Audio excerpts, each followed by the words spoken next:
Charlie Munger has often extolled the virtues of having a concentrated portfolio. And the logic behind that is really this idea that your 20th or 30th or 50th best idea is very unlikely going to be as good as your first, second, or third idea. And this is especially true today, given that the markets are increasingly efficient. I do not believe in a purely efficient market, but I do believe in a generally efficient market. And so I do think that any truly outstanding opportunity is very hard to come by. And so if you're going to have a portfolio that's diversified too broadly and across too many individual positions, you're increasingly likely just going to perform at a market average level at best.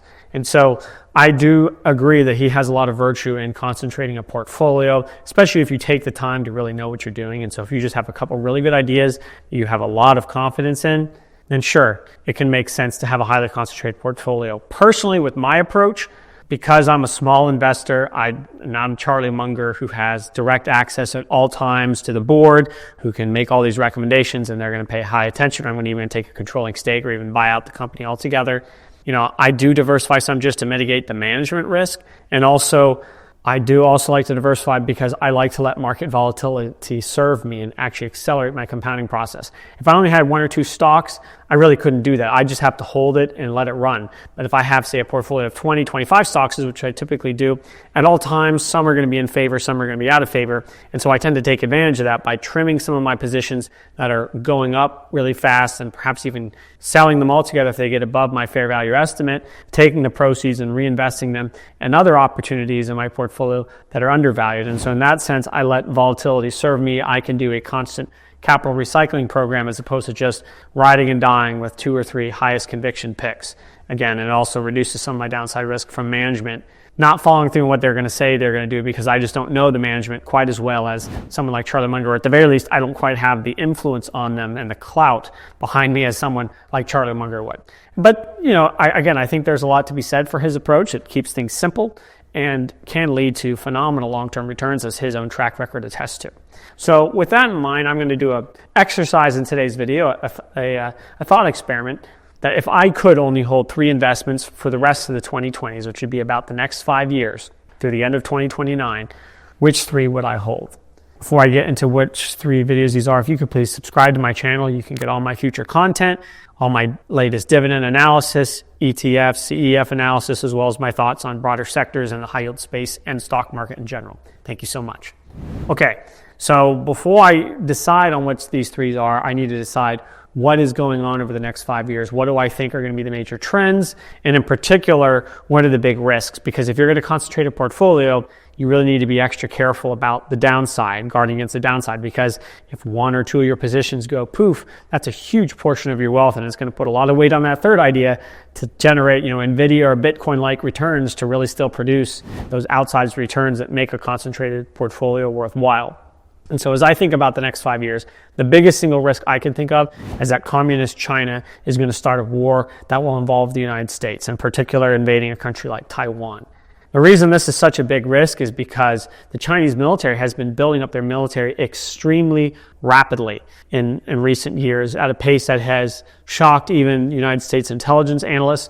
If you listen to people like Admiral Samuel Paparo, who's the head of Indo-PACOM, you listen to the head of UK intelligence, you listen to or you read US Department of Defense official reports on the situation, it's growing increasingly dangerous. That's because the balance of power is tipping in the Far East to increasingly favor the Chinese and their focus on Taiwan, whereas the United States has been distracted by many conflicts. They're being spread thin around the world. They're trying to support Ukraine against Russia, while also trying to support Israel against Iran, while also trying to deal with our other issues in our own country, while also trying to support all these other allies around the world that we have obligations to. All the while, China has been focusing almost all their effort militarily on the island of Taiwan. And although the official estimates don't show this, if you actually look at the reality and make adjustments for what is on a parity in spending in terms of actual similarities, there's a good chance that China's military spending is actually higher than ours. So if you combine that with the concentration on Taiwan, as well as the fact that China can take advantage of slave or extremely cheap labor, and things in China generally are cheaper than the United States anyway because of currency exchange rates, they're probably spending way more on their military, especially focused on the Taiwan conflict and in a direct confrontation with the United States than we are. And so that is leading to a very dangerous situation in the Far East.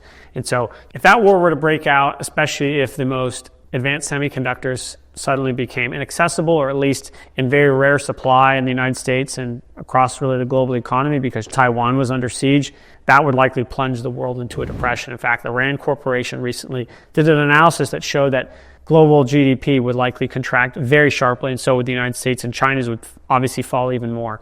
And certainly that would hurt Japan and South Korea and all the other countries in the region.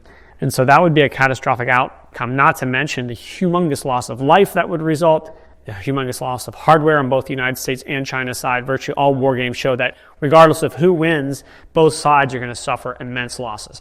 And of course, on top of that, you have the added risk that China would commit acts of sabotage in the United States through hacking on cyber warfare, or even just in sleeper agents in our country performing all kinds of attacks on infrastructure and other important areas.